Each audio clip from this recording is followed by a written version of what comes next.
welcome. Blessings to everyone. Welcome back to another great video, guys. Today we're going to do another Bible study. We're still in Genesis. Going to walk through Genesis chapter by chapter. This is going to be Genesis chapter 5, 6, and probably 7 as well. So we can kind of get a good context of what we're doing and what it is that God is saying. In particular, kind of just give a little, heads up. It's just basically going to lead into the story of Noah, right? So we know Noah was very important in history, and he's a very important figure in God's calling upon a man. So, okay, guys, let's go. We're going to start at chapter 5. This is the written account of Adam's family line. When God created mankind, he made them in the likeness of God. He created them male and female and blessed them, and he named them mankind when they were created. When Adam had lived 130 years, he had a son in his own likeness, in his own image, and he named him Seth. After Seth was born, Adam lived 800 years and had other sons and daughters. Altogether, Adam lived a total of 930 years, and then he died. When Seth had lived 105 years, he became the father of Enosh. After he became the father of Enosh, Seth lived 807 years, and he had other sons and daughters. Altogether, Seth lived a total of 912 years, and then he died. When Enosh had lived 90 years, he became the father of Kenan. After he became the father of Kenan, Enosh lived 815 years and had other sons and daughters. Altogether, Enosh lived a total of 905 years, and then he died. When Kenan had lived 70 years, he became the father of Mahaliel. After he became the father of Mahaliel, Kenan lived 840 years and had other sons and daughters. Please forgive me if I said that name wrong. Altogether, Kenan lived a total of 910 years, and then he died. Mahalalel had lived 65 years. He became the father of Jared. After he became the father of Jared, Mahalalel lived 830 years and had other sons and daughters. Altogether, Mahalalel lived a total of 895 years, and then he died. When Jared had lived 162 years, he became the father of Enoch. After he became the father of Enoch, Jared lived 800 years and had other sons and daughters. Altogether, Jared lived a total of 962 years, and then he died. When Enoch had lived 65 years, he became the father of Methuselah. After he became the father of Methuselah, Enoch walked faithfully with God 300 years and had other sons and daughters. Altogether, Enoch lived a total of 365 years. Enoch walked faithfully with God. Then he was no more, because God took him away. You see, that was very, very important. He saw that Enoch was so imperfect in his will and so imperfect in his ways on earth that God didn't allow Enoch to die. Enoch actually was called his spirit back up to heaven, so he sit with heaven. He never died on earth. When Methuselah had lived 187 years, he became the father of Lamech. After he became the father of Lamech, Methuselah lived 782 years and had other sons and daughters. Altogether, Methuselah lived a total of 969 years, and then he died. When Lamech had lived 182 years, he had a son. He named him Noah. He said, he will comfort us in the labor and painful toil of our hands caused by ground the Lord has cursed. After Noah was born, Lamech lived 595 years and had other sons and daughters.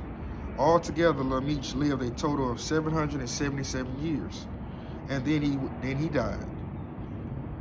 After Noah was 500 years old, he became the father of Shem, Ham, and Japheth. Chapter 6, guys.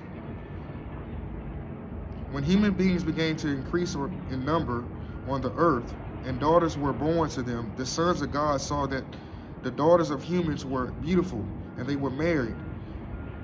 Any of them they chose. Then the Lord said, my spirit would not contend with humans forever, for they are mortal. Their days will be 120 years. So I'm gonna kind of stop there and just speak on that just a little bit. What God was doing at that moment was he stopped the long life of people on earth. He's seen that they began to become evil. They began to live evil ways and do evil things.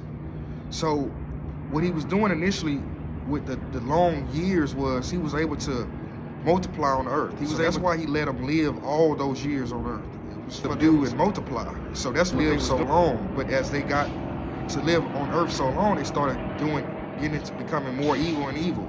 So this is why Noah came into play and into God's purpose on earth. This is why he was born, and so they was cursed initially, pronounced that curse upon the earth. So he needed them to live a long time, but he started seeing that their evil ways was just getting into the way. So we're gonna just keep reading. In the Nephilim, where the earth is in those days, and also afterward, when the sons of God went to the daughters of humans and had children by them, they were the heroes of the old, men of renown.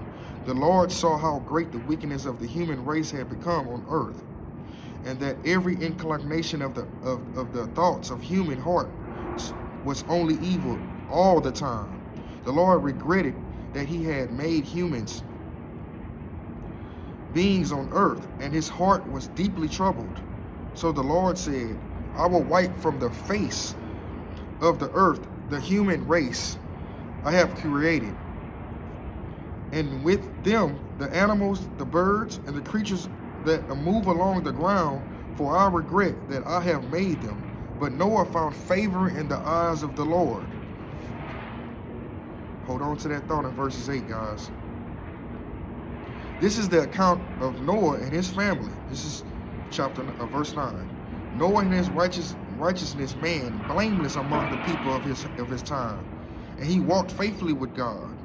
Noah had 3 sons, Shem, Ham, and Japheth. Now the earth was corrupt in God's sight and was full of violence. God saw how corrupt the earth had become, for all the people on earth had corrupted their ways. So God said to Noah, I am going to put an end to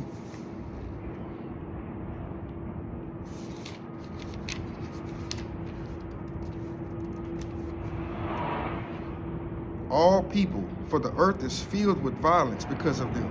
I am surely going to destroy both them and the earth.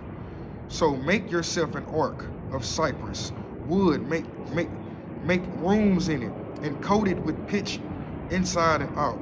This is how you are to build it. The ark is to be 300 cubits long, 50 cubits wide, and 30 cubits high. Make a roof for it, leaving below the roof an opening 1 cubit high all around, but a door on the side of the ark, and make lower, middle, and upper decks. 18. But I will establish my covenant with you, and you will enter the ark, you and your sons, and your wife and your sons' wives with you. You are to bring into the ark 2 of all living creatures, male and female, to keep them alive with you. 2 of every kind of bird, and every kind of animal, and every kind of creature that move along the ground will come to you to be kept alive.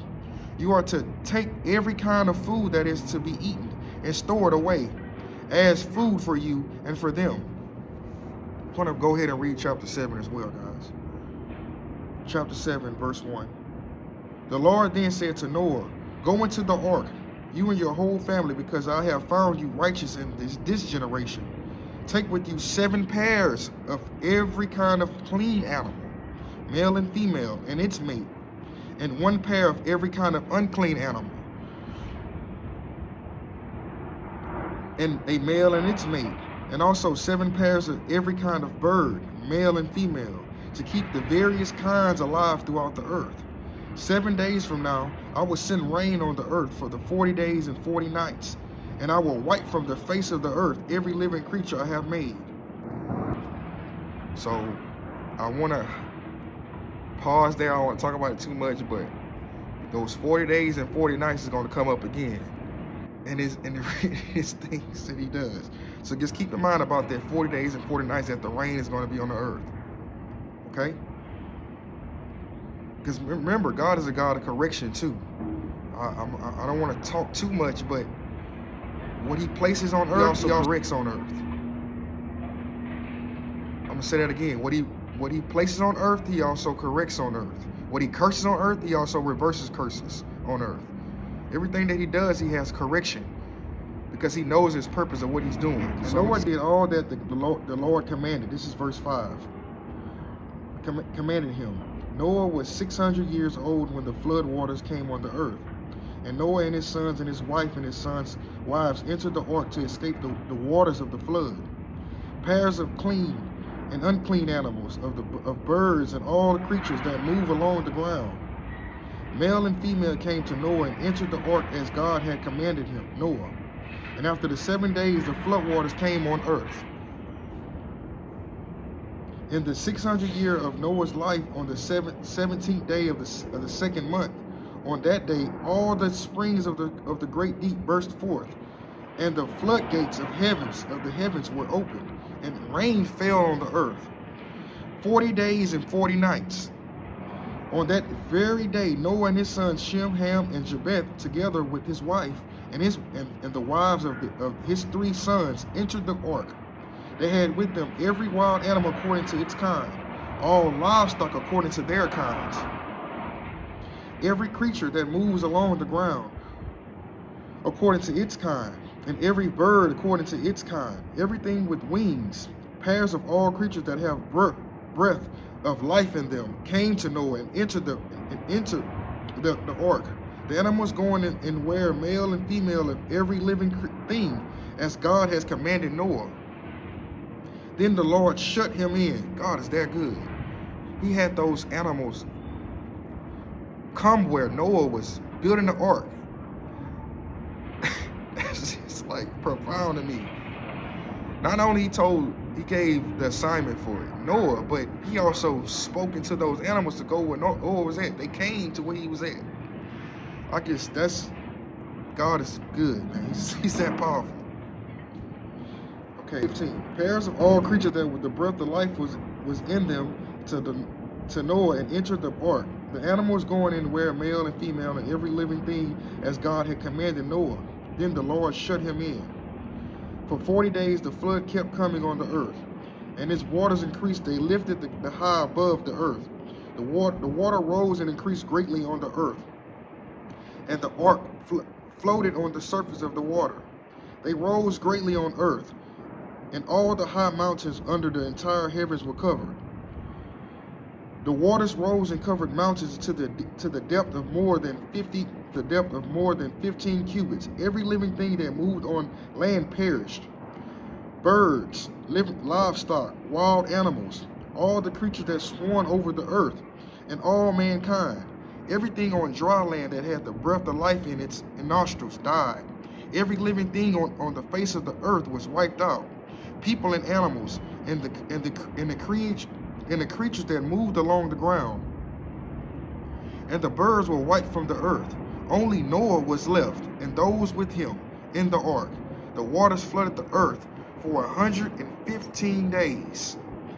150 days. I like the fact that I see that God corrects himself. He understood that perfection was his intention, but it wasn't fulfilled fully. He understood that. He understood that I have to make correction. I have to make correction in my creation that I made. And we look at ourselves too as far as our lives go. God always going to try to correct us, always going to try to make us fulfill what he's doing by correction in our lives. He wants us to know that our purpose is to be filled, but in order to get us to fulfill it, we have to be corrected throughout our lives. each season in our lives will be constantly corrected. So he understood that he set that covenant in the beginning of his word. Although that he created man in the first covenant to be cursed and to toll on earth, he corrected it. And I just want to kind of not babble on too much about it, but that's just one example that I can see that he did. Well, he corrected his initial covenant or his initial curse to make another covenant with us to give us another chance. God is a correcting God. He's a God of correction. He's a God of grace. And I thank you for that. I thank you for allowing us to see in your word that you are God of correction. And I kind of want to just leave it there. I want to be able to kind of keep going and reading this story. It's not over with. We know that God has wiped out the entire everything he ever created on earth. He wiped it out. Literally, it's the heavens above and the waters beneath that was initially set earlier in his earlier creations. So he took his creations back. The only thing he left on earth was Noah and his 3 sons and their wives, and every unclean and clean animal, and every creature and every bird and everything that he created, birds and all walking creatures. He wanted to reset what he created. He wanted to restart. He wanted to had a restart, but to wipe out the entire earth with a major flood. That's power. That's power.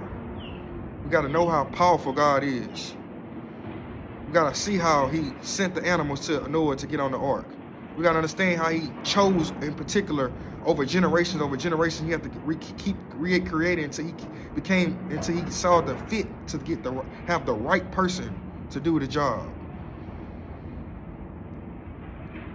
We see that with Jesus. It took years for him to get to that point to be able to create himself, to see, okay, I gotta feel what they feel on earth, so I can kind of understand more what I created. God has not came to the earth at this point, so he's correcting from his posture and his dominion of all his creations. He's sitting above and just trying to just keep on correcting. That's why I know that's why he made Jesus. That's why I know that Jesus had to come. Yahshua. He had to. God had to feel what we feel on earth. That's the only way we would have ever understood what he was doing. He never would have understood all pain. He never would have understood what it means to bleed, what it means to cry. He never felt emotion. God was just the creator. He was the corrector. That's it. Listening. Thank you. This video was supposed to be done sooner, but God is on time God, and that's all I'm gonna say. And I could care less about where I'm at, what noises are outside of this video that you may hear or you may not hear. God have been to silence those noises. He silenced the noise in my ear, so I can tune in to get this video done. So I thank you, Father, for that. I thank you for allowing me to get through this video and produce what you asked me to do. And I'm gonna close this video out. Thank you guys for timing in. Thank you guys for coming in and listening. We love you, and God bless you all. God bless you all, and all that you do, and all that you take the time out your days to go do work or whatever there may be. Take care of your children and just your daily duties, man. Bless you on your journey. I bless all your family. I bless all your children. I bless everything that you touch from the mighty name of Jesus, from the throne of God. I bless it. And I send this blessing out, and I love you. May y'all have a blessed and prosperous day, and I'll see you guys soon. Love you.